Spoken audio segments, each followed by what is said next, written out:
secara ideologisnya tidak masuk, secara praktis juga sebuah pekerjaan yang sia-sia. Ya, kalaupun ada ketidakpuasan terhadap penyelenggara pemilu hari ini, tunda dulu ketidakpuasan itu nanti setelah pemilu ini selesai semua tahapan-tahapannya. Lukman Edy dengan tegas menyatakan bahwa usulan hak angket yang tengah dibahas di DPR RI merupakan pekerjaan yang sia-sia. Baginya, hal ini tidak akan memiliki dampak signifikan terhadap hasil pemilu. Menurutnya, upaya ini tidak memiliki kaitan dengan penyelenggaraan pemilu dan tidak akan mengubah keputusan Bawaslu. Itu bersama dengan sekjen dua partai yang lain menyatakan mendorong untuk angket. Saya kira ini suara mewakili partai, ya. Mewakili partai.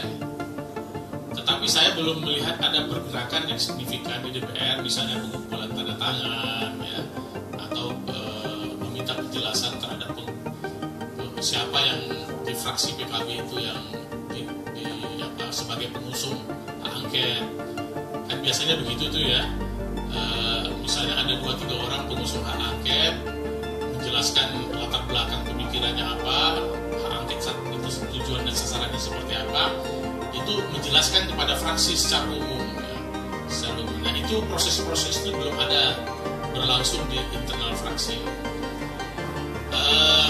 Ketua Umum sendiri Caimin belum menyatakan sikap seperti apa, apakah mau hak angket atau tidak. Ya, tidak sevulgar Ganjar Pranowo lah yang secara publis, secara terbuka menyatakan mendorong fraksi PDIP di DPR untuk mengusung hak angket. Ya.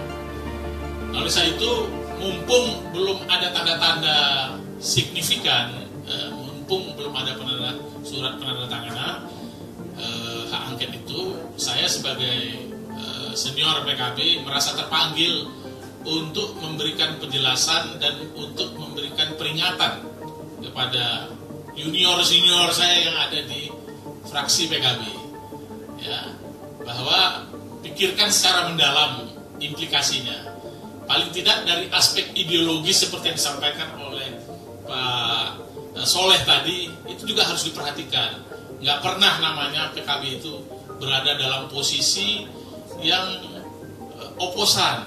Nggak pernah dalam perjalanan NU, politik NU itu yang kemudian kontraproduktif menyerang penyelenggara pemilu, itu nggak pernah. Ya. Apalagi hari ini PKB sepertinya menikmati itu karena pileknya terjadi peningkatan yang signifikan. Gimana cara membedakan jenis kelamin antara pilpres dan pileg dalam keserentakan, kemudian menuduh kecurangan? Susah itu membedakan jenis kelaminnya, padahal itu dilaksanakan secara serentak. Ya, kita sebagai pemilih masuk dalam kotak pemilih dalam waktu yang bersamaan mencoblosnya. Ya, nah, jadi peringatan dan saran saya kepada teman-teman fraksi itu, ya, saya kira jangan direspon lah, ya, inisiatif-inisiatif mudah-mudahan dengan rilis hari ini, dengan saran-saran yang saya berikan secara terbuka hari ini, memberikan kesadaran penuh lah bagi teman-teman fraksi PKB di DPR untuk kemudian secara ideologisnya tidak masuk, secara praktis juga sebuah pekerjaan yang sia-sia. Ya, kalaupun ada ketidakpuasan terhadap penyelenggara pemilu hari ini, tunda dulu ketidakpuasan itu nanti setelah pemilu ini selesai semua tahapan-tahapannya. Itu yang pertama. Yang kedua, soal grassroots. Pada akhirnya kan kalau PKB mau mengambil manfaat penuh dari peristiwa politik sekarang ini untuk masa depan PKB, tentunya harus melihat ini suara konstituen itu seperti apa sih? Suara konstituen NU seperti apa sih? Suara konstituen PKB sendiri seperti apa sih? Ya. Nah, ini kan sudah kita bisa lihat bagaimana konstituen NU yang menjadi perjuangan PKB selama ini dominannya kemana? Ya, dominannya seperti apa? Ya. Terhadap pemilu ini, menurut saya Nahdliyin yang kita baca happy dengan pemilu 2024, ya. bebas dia memilih siapa calon presidennya, bebas dia memilih siapa calon wakil presidennya, bebas dia memilih partainya kemana dia akan memilih untuk legislatifnya. Ya, sehingga kan kemudian ada peristiwa yang menarik ini, PKB-nya meningkat, tetapi calon presidennya, ketua umum PKB-nya kalah. Ya, lebih banyak Nahdliyin dan pemilih PKB memilih 02. Ya, ini harus diterima fakta ini. Harus kita evaluasi, harus introspeksi ke dalam gitu ya. Harus introspeksi ke dalam, apa sih sebenarnya yang diinginkan oleh konstituen-konstituen PKB, apa sih sebenarnya yang diinginkan oleh konstituen NU ya.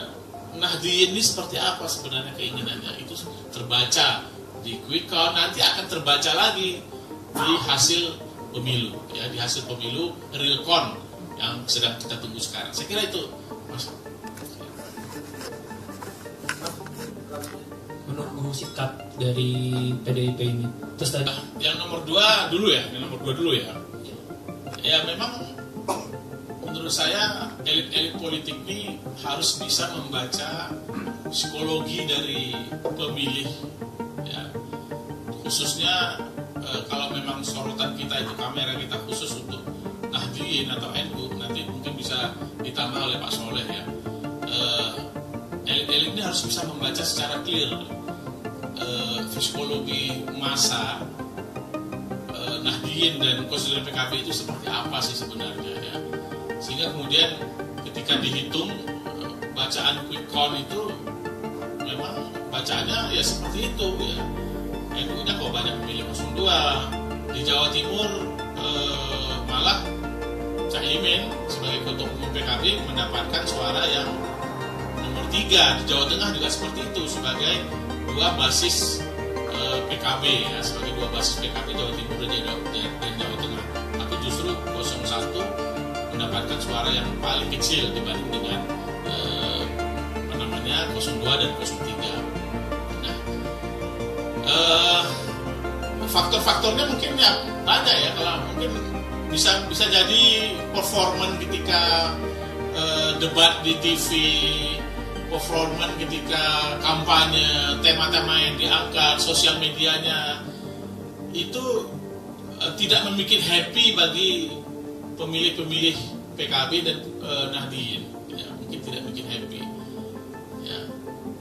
Sepertinya Nahdliyin itu tidak suka dengan cara menyerang ya, dengan apalagi mungkin Nahdliyin itu selama ini merasa diopeni oleh pemerintahan Jokowi. Loh, sekarang kita selama ini kita diopeni oleh pemerintahan Jokowi, dibangunkan kampus universitas NU di mana-mana ya, kemudian dikasih fasilitas macam-macam, tapi kok diserang ya.